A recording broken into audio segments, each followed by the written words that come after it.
সুধিবৃন্দ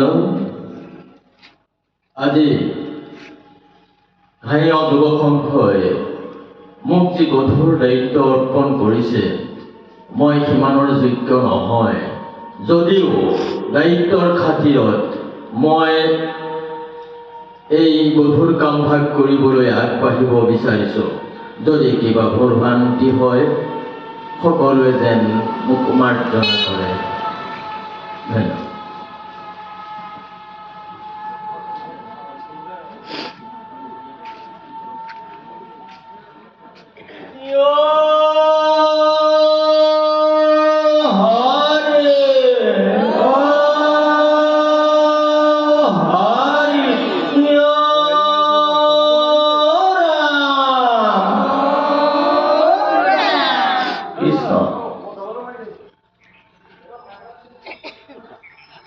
dobaru kembali berada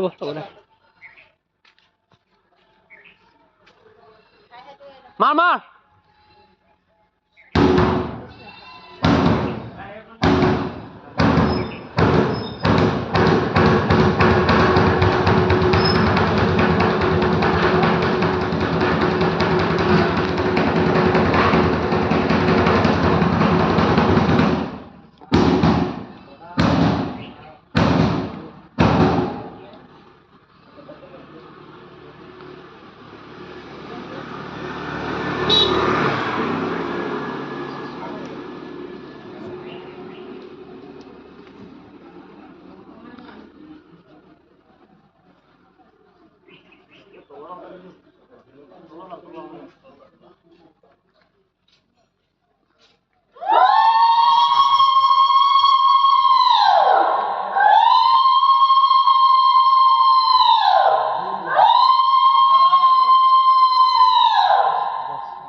বহিলে গলে তলা বাঙালি গুড়ি উঠলে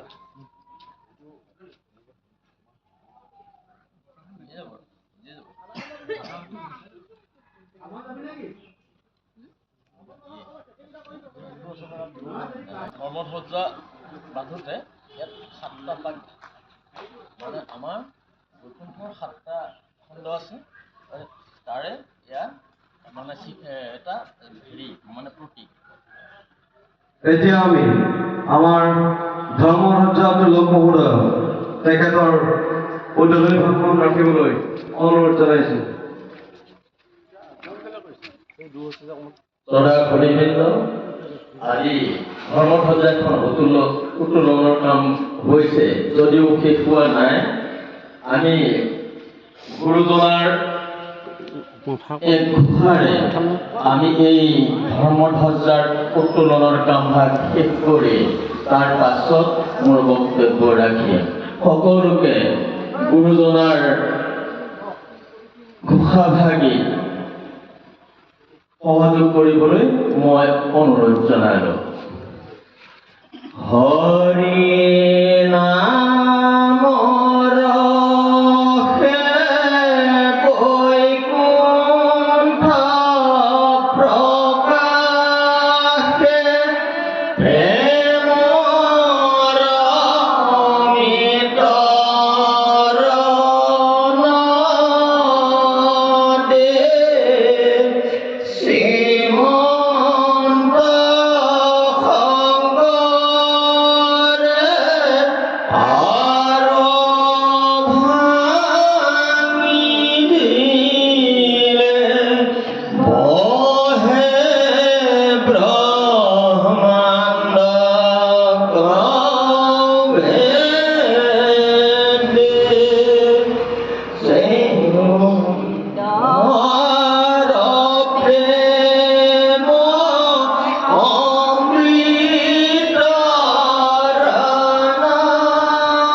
শ্ৰদ্ধাৰ কিমান এম বি পৰিবীন হৈছে আকৌ আমি 12 MB এই এইখিনিতে ভিডিঅ'টো যে ছাপোৰ্ট নকৰে যদি সম্পাদকৰ অনুৰোধ ক্ৰমে 8 মিনিটৰ ভিডিঅ' এটা আজি 6 MB হ'লে 1 GB 2 GB হ'লে সংগতি ৰাখি দুআষাৰ ক'বলৈ আগবাঢ়িছে আৰে হেৰি যদি কয় তই আমাৰ ৰাসৰ দৃশ্য এটা ক'ব ভুল 50 MB মান ভ্ৰান্তি স্বাভাৱিক কাৰণ আমি বয়সতো পুষ্ট নহয় আচ্ছা, জিবি। আৰু জ্ঞানতো তেনেই ঠুনকা সেয়ে যাতে যদি কিবা ভুল ভ্ৰান্তি হয় সকলোৱে যেন নিজৰেই সন্তান বুলি বা নিজৰেই আপোন বুলি ক্ষমা কৰি হে হৰিবৃন্দ মই ভাগৱত উৎপত্তিৰ বিষয়ে দুআষাৰ ক'ব বিচাৰিছোঁ। হে হৰিবৃন্দ যেতিয়া মহামুনি ব্যাসদেৱে 17খন পুৰাণ ৰচনা কৰিছিল 17খন পুৰাণেই আছিল আগম মাৰ্গৰ অৰ্থাৎ তাত পূজা পাতল যাগ যজ্ঞ আদিৰ বিষয়ে উল্লেখ কৰা হৈছিল। তেতিয়া মহামুনি ব্যাসদেৱৰ মন উগুল থুগুল হৈছিল মনৰ কোনো স্থিৰতা নোহোৱা হৈছিল। যেতিয়া মহামুনি ব্যাসৰ মন উগুল থুগুল হৈছিল মনৰ স্থিৰতা নোহোৱা হৈছিল তেতিয়া নাৰদে গৈ ব্ৰহ্মাক ক'লে হে প্ৰজাপতি ব্যাসদেৱৰ মন উগুল থুগুল হৈছে তেওঁ মনৰ স্থিৰতা নোহোৱা হৈছে মনৰ স্থিৰতা পুনৰ ঘূৰি অহাৰ এক ব্যৱস্থা কৰিব লাগে। তেতিয়া ব্ৰহ্মা নাৰদ দুয়োজন গৈ বিষ্ণুৰ ওচৰ পাইছিলগৈ। তেতিয়া বিষ্ণু ব্ৰহ্মাই যেতিয়া সেই কথা বিৱৰি কৈছিল তেতিয়া বিষ্ণুৱে ব্ৰহ্মাক 4টা শ্লোকত ইংগিততে বুজাই দিছিল কেনেদৰে পুনৰ ব্যাসৰ মন স্থিতিলৈ উভতি আহিব। সেই 4টা শ্লোককে ব্ৰহ্মাই নাৰদক 6টা শ্লোকত ক'লে আৰু নাৰদে আহি সেই 6টা শ্লোক ব্যাসক ক'লে।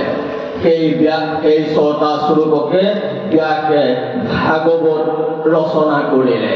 ভাগৱত পুথি হৈছে সম্পূৰ্ণ নিগম মাৰ্গৰ তাত কোনো যাগ যজ্ঞ পূজা পাতল বলি বিধান আদি প্ৰাধান্য দিয়া হোৱা নাছিল।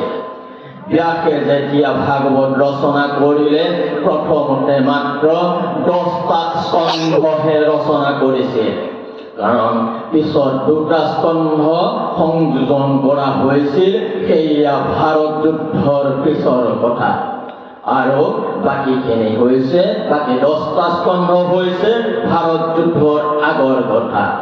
যে তেতিয়া ব্যাসদেৱে তেওঁ আশ্ৰমে আশ্ৰমে গৈ এই ভাগৱতৰ কথাখিনি তেওঁৰ মুখেৰে প্ৰকাশ কৰিছিল।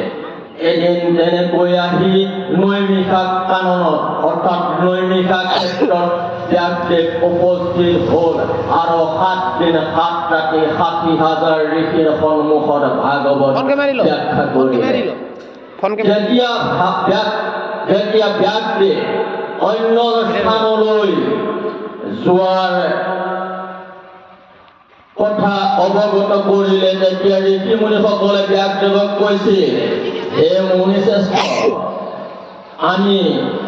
আপুনি যিখিনি আমাক জ্ঞান দান দিলে আমি সম্পূৰ্ণৰূপে আহৰণ কৰিব নোৱাৰিলোঁ গতিকে আমাক পুনৰবাৰ ভাগৱত শুনোৱাই কৃতাৰ্থ কৰিব লাগে। তেতিয়া ব্যাসদেৱে কৈছিল যে মোৰ সময়ৰ নিচেই নাটনি মই বেলেগ স্থানলৈ যোৱাৰ অতি প্ৰয়োজন আছে সেয়ে যদি আপোনাসৱৰ মাজত কোনোবা এজন হ'লেও সম্পূৰ্ণ কথাখিনি আহৰণ কৰা ব্যক্তি আছে বা ব্ৰাহ্মণ আছে বা ঋষি আছে তেনেহ'লে আগবাঢ়ি আহি পুনৰ এই ভাগৱত ব্যাখ্যা কৰিব লাগে। তেতিয়া কিন্তু 60,000 ঋষিৰ মাজৰ পৰা এজন ঋষি আগবাঢ়ি নাহে। তেতিয়া ব্যাসদেৱে শাৰীৰ মূৰত বহি থকা ৰোমহৰ্ষণ সদদেৱক আমন্ত্ৰণ কৰি আনি ব্যাসাসনত উপবিষ্ট কৰাই ভাগৱত পাঠ কৰিবলৈ অনুমতি দিলে আৰু তেখেতক কৈছিল শেষত যেতিয়ালৈকে তোমাৰ পাঠ শেষ নহয় তেতিয়ালৈকে তুমি আসন ত্যাগ নকৰিবা। আৰু এই কথা ৰক্ষা কৰি ৰোমহৰ্ষণ সত্যদেৱে পাঠ আৰম্ভ কৰিবলৈ মনস্থ কৰিলে। সেই সময়তে ঋষি নাৰদক মাতি আনি ক'লে, হে নাৰদ, আমি যাক সন্তুষ্ট কৰিবৰ বাবে এই ভাগৱত ব্যাখ্যা কৰিবলৈ ওলাইছো, সেই শ্ৰীকৃষ্ণক তুমি আমন্ত্ৰণ কৰি আনা। আমাৰ সন্মুখত বহুৱাই আমি তেওঁৰ গুণানুকীৰ্তন চৰ্চন কৰিম। তেতিয়া নাৰদে গৈ দ্বাৰকা পালেগৈ আৰু তাত গৈ প্ৰথমে কিন্তু বলোৰামকে এই কথা ক'লে।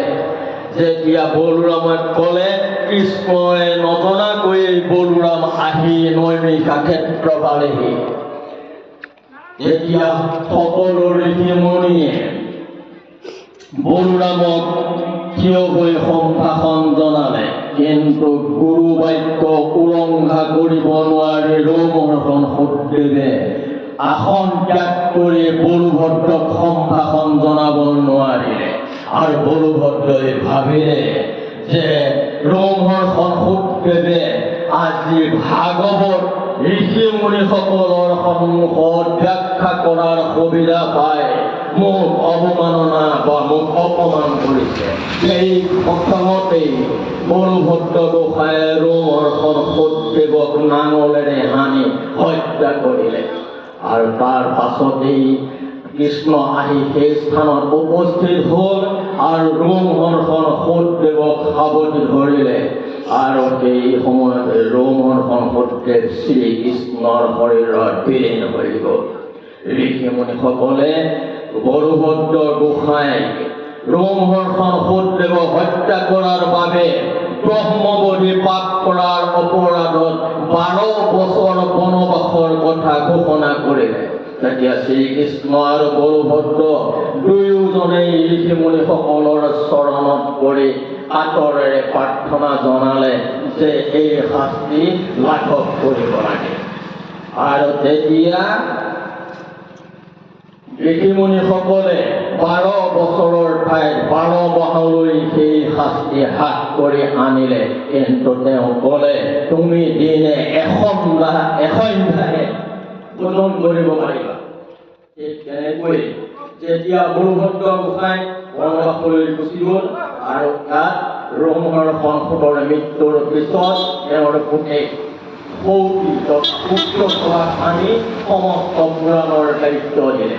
সেই সুদিবৃন্দ ভাগৱতৰ উৎপত্তি এইখিনিলৈকে মই আপোনালোকৰ সন্মুখত আজি ক'বলৈ সক্ষম হৈছোঁ। মই মোৰ বক্তব্য দীঘলীয়া নকৰোঁ। ইয়াৰ পিছতো আমাৰ বহু কাৰ্যসূচী আছে। যদি মই যিখিনি কথা আজি ব্যক্ত কৰিলোঁ এইখিনি মোৰ নিজৰ কথা নহয়, এইয়া ভাগৱতৰ 11 স্কন্ধত সম্পূৰ্ণকৈ লিখা আছে। ভাগৱতৰ প্ৰথম স্কন্ধ প্ৰথম অধ্যায়তেই লিখা আছে যে 28 সহস্ৰৰেখি বেদত প্ৰধান বিষ্ণুৰ নৈমিষা ক্ষেত্ৰ মহাপুণ্য স্থান গুৰু মানি সুতক পাতিলা সত্ৰ তথা সৌনক প্ৰমুখ্যে শুনে ভাগৱত কথা। এইখিনিতে মই এটা কথা আপোনালোকক পুনৰ উদ্ধৰণি কৰি দিব বিচাৰিছোঁ। মোৰ থাকি গৈছিল, হয়তো আপোনালোকৰ মনত প্ৰশ্ন জাগিব যে প্ৰথমে 60,000 বুলি ক'লে, কিন্তু ভাগৱতৰ প্ৰথম স্কন্ধ প্ৰথম অধ্যায়তে 28,000 বুলি লিখিলে কিয়? এই সুদিবৃন্দ, যেতিয়ালৈকে ব্যাসে ভাগৱত ব্যাখ্যা কৰিছিল তেতিয়ালৈকে কিন্তু ঋষিমুনি তাত 60,000 আছে। যেতিয়া ৰোমহৰ্ষণ সত্যদেৱক এই দায়িত্ব অৰ্পণ কৰিলে তেতিয়া তাৰ পৰা 32,000 ঋষিয়ে সেই স্থান ত্যাগ কৰি তাৰ পৰা আঁতৰি গৈছিল। তাত 28,000 ঋষিয়ে থাকি গৈছে। ঠিক তেনেকৈ আজি গাঁওখনৰ কুশল মংগল কামনা কৰি আধ্যাত্মিকতা কি বস্তু বুজি নোপোৱা গাঁৱৰ যুৱচামে এনে এটা আধ্যাত্মিক অনুষ্ঠান পাতিবলৈ আগবাঢ়ি আহোঁতেও জমচেৰে ব্যক্তি বাধা প্ৰদান কৰিবলৈ নহাও নহয়। ঠিক একেই কাহিনী সেই সময়তো আছিল বাধা আৰু আজিও আছে বাধা। মই এই শুভক্ষণত প্ৰভু ভগৱন্তক প্ৰাৰ্থনা কৰিছোঁ অনাগত দিনত যাতে এই গাঁওখনৰ প্ৰতিজন সদস্যৰে বা প্ৰতিজন ব্যক্তিৰ মন পবিত্ৰ হওক, প্ৰত্যেকেই ইজনে আনজনৰ প্ৰতি ভাল ভাৱ ৰাখক। যিকোনো অনুষ্ঠানবিলাকত সকলোৱে নিজৰ অনুষ্ঠান বুলি অংশগ্ৰহণ কৰক, কোনেও কাকো হেয় জ্ঞান কৰিবলৈ যাতে চেষ্টা নকৰক, সেই শক্তি প্ৰভু ভগৱন্তই সকলোকে প্ৰদান কৰক। এয়াই মোৰ বক্তব্য আৰু ইয়াকেই কৈ সকলোকে পুনৰবাৰ প্ৰাৰ্থনা কৰি সেৱা জনাই মোৰ বক্তব্য মই সামৰণি মাৰিছোঁ। ধন্যবাদ।